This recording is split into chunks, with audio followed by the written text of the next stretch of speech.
గౌరవ ముఖ్యమంత్రి శ్రీ నారా చంద్రబాబు నాయుడు గారి పట్ల చేస్తున్న వ్యాఖ్యలను పూర్తిగా ఖండిస్తున్నాం. చంద్రబాబు నాయుడు గారు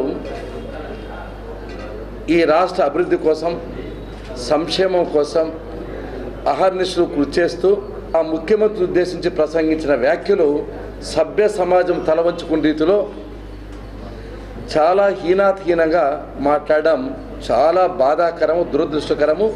దీన్ని పూర్తిగా ఖండిస్తున్నా అని చెప్పి సందర్భంగా గుర్తు చేస్తున్నా. జగన్మోహన్ రెడ్డి గారు రాజకీయాల్లో ఎవరికైతే నోటి తీట ఉందో, నోటి దురద ఉందో వాళ్ళు బాగుపడిన దాఖలాలు ఈ చరిత్ర లేవు. నువ్వు కూడా ముఖ్యమంత్రి గారిని ముఖ్య కంత్రి అంటున్నావు. నీతికి నిజాయితీకి చంద్రబాబు నాయుడు గారి ప్రతిరూపం. మీ నాయన కానీ, మీ అమ్మ కానీ, అనేక మంది మీ అనుచరులు కానీ దాదాపు 45 కేసులు వేశారు. ఏ ఒక్క కేసుకు నిలబడలేదు. నిప్పులాగా బతికాడు చంద్రబాబు నాయుడు గారు. అవినీతి నారావారి ఇంట వంట లేదు. నువ్వు అవినీతికి, అరాచకాలకు, దౌర్జన్యాలకు, దోపిడీలకు ప్రతిరూపం. వీటన్నిటికీ పేటెంట్ హక్కు నీకు ఒక్కరిగా ఉంది. దయ్యాలు వేదాలు వల్లించినట్లుగా నువ్వు మా ముఖ్యమంత్రి మీద ఈ వ్యాఖ్యలు చేయడము ఎవరు హర్షించరు. అది ఎటువంటి పరిస్థితుల్లో కూడా ముఖ్యమంత్రి గారిని విమర్శించే స్థాయి, శక్తి నీకు ఎటువంటి పరిస్థితులు లేవు. ఒక విధంగా చెప్పాలంటే ఈ రాష్ట్రానికి పట్టిన పీడ, శని ఎవరున్నారంటే జగన్మోహన్ రెడ్డి గారే. ఎందుకంటే లక్షల కోట్ల రూపాయలు అవినీతి చేసి పేద ప్రజల రక్తాన్ని జలగలు ఏ విధంగా పిలిస్తే ఆ విధంగా పిలిచి 11 కేసుల్లో ప్రథమ ముద్దాయిగా ఉండి 16 నెలలు జైల్లో ఉండే నువ్వు మాకు నీతి నేర్పిస్తావు, నువ్వు జగత్ కంత్రి అని చెప్పి సందర్భంగా మేము గుర్తు. ఈ రోజు నుంచి జగత్ కంత్రి ఎవరు ఆంధ్రప్రదేశ్లో ఉంటే జగన్మోహన్ రెడ్డి గారు తప్ప ఎవరు ఉండరు. వస్తే తప్పకుండా జాబ్ వస్తుంది, కానీ జగన్ వస్తే తప్పకుండా అందరూ జైలుకి పోతారని చెప్పి సందర్భంగా గుర్తు చేస్తున్నాం. అంతేకాకుండా అందితే జుట్టు, అందకపోతే కాళ్ళు అని నువ్వు మాట్లాడుతున్నావు. అవన్నీ నీకయ్యా, ఎందుకంటే నీ మీద కేసులు ఉన్నాయి. ఈడేమో మాట్లాడతావు, గాంధిస్తావు, ఆటికి పోతే పిల్లి మాదిరి ఆడ ఢిల్లీలో మోడీ కాళ్ళ దగ్గర నువ్వు పడతావు తప్ప మాకేం కేసులు ఉన్నాయి భయపడడానికి. ఎటువంటి పరిస్థితుల్లో కూడా నువ్వే ఎల్లప్పుడూ భయపడుతున్నావు తప్ప ఎవరు భయపడదు.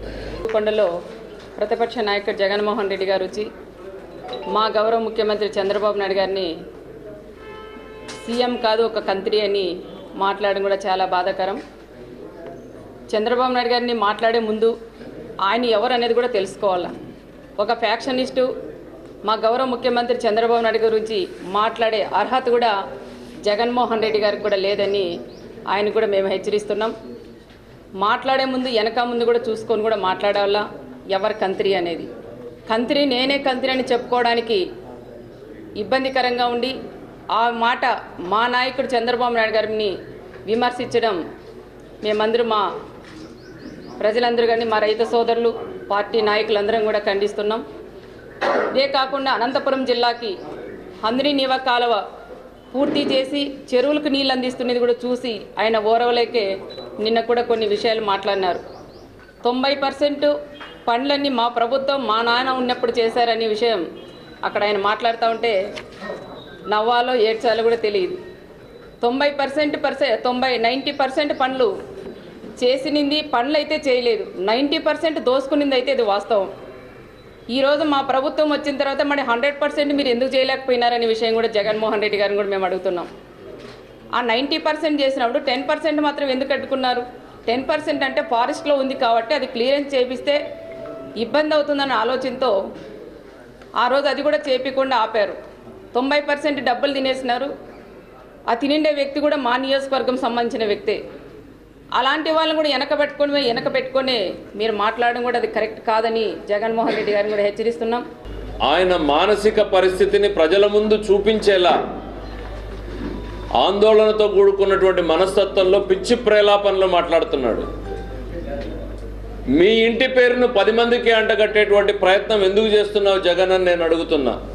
మీ వారసత్వానికి ప్రతిరూపం కంత్రి ఈ జిల్లాలో, ఈ రాష్ట్రంలో నిక్కరేసుకున్న స్కూల్ పిల్లల్ని అడిగితే కూడా చెప్పేటువంటిది కంత్రి అన్న పదానికి నిజస్వరూపం మీ వారసత్వం అనేటువంటిది. దాన్ని ఇతరులకు అంటగట్టేటువంటి ప్రయత్నం చేయొద్దు. దానికి చూడ్డానికి కావాల్సినటువంటి తరతరాల కేసుల చరిత్ర చెప్తుంది ఎవరు కంత్రీలు అనేటువంటిది. నీ ఇంటి పేరుని ఇతరులకు అంటగట్టేటువంటి ప్రయత్నం చేయొద్దు. ఆలీబాబా 60 దొంగల ముఠాకి నువ్వు నాయకుల్లాగా రాష్ట్రం మీద పడి తిరుగుతున్నావు. కరువు సీమలో రైతులకు నీళ్లు ఇస్తుంటే నీకెందుకు కన్నీళ్ళు వస్తున్నాయి జగన్? మంత్రి గారు ఆనందంతో ఓ చెరువులోకి దిగి నీళ్లను చూసినటువంటి ఆనందంలో చెరువులోకి దిగితే నీకు అపహాస్యం, మరో మంత్రి పూజలు చేస్తే నీకు అపహాస్యం. అంటే చేతులు ముడుచుకుని కూర్చోవాలనుకుంటున్నావా?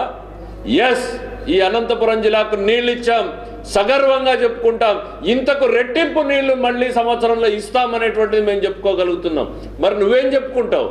ఇంతకు రెట్టింపు దోపిడీ చేస్తామని చెప్పుకుంటావా జగన్? లేపాక్షి నాలెడ్జ్ హబ్లో ఈ జిల్లాలో దోపిడీ చేశాం, హంద్రీనీవా ఎస్టిమేట్లను అమాంతం 2 పెంచి దోపిడీ చేశాం, 2 దోపిడీ చేస్తారని చెప్పుకుంటావా? నీళ్లకు 2 నీళ్ళు ఇస్తామని మేము చెప్పుకోగలుగుతున్నాం. మరి నువ్వేం చెప్పుకుంటావు జగన్? అరే, కరువు సీమలో బాధపడేటువంటి రైతాంగానికి బాసటగా నిలిచి 4 మాటలు, ఎస్ ప్రభుత్వాన్ని నువ్వు ఒత్తిడి పెడితే మేము సంతోషపడతాం. ఈ రాష్ట్రంలో ఓ ప్రతిపక్ష నేత తన పాత్ర నిర్వహిస్తున్నాడులే అనేటువంటిది మేము అర్థం చేసుకోగలం. కానీ ఒక మానసిక రోగిలాగా నువ్వు పిచ్చి ప్రేలాపనలు మాట్లాడితే ప్రతిపక్ష నేతగా కాదు, ప్రజాప్రతినిధిగా ఉండడానికి కూడా రాజ్యాంగం ఒప్పుకోదు అన్నటువంటి విషయాన్ని నీకు పక్కనున్న వాళ్ళని చదివి చెప్పుకోమంటున్నాం. రాజ్యాంగం బహుశా నువ్వు చదివినట్టు లేవు. మానసిక సమతుల్యం లేనటువంటి వాళ్ళు ప్రజాప్రతినిధులుగా కొనసాగడానికి వీలు లేదు అనేటువంటిది మన రాజ్యాంగం చెప్తోంది. ఆ విషయాన్ని దృష్టిలో పెట్టుకునే భాషని సరి చేసుకోమని చెప్తున్నాను జగన్.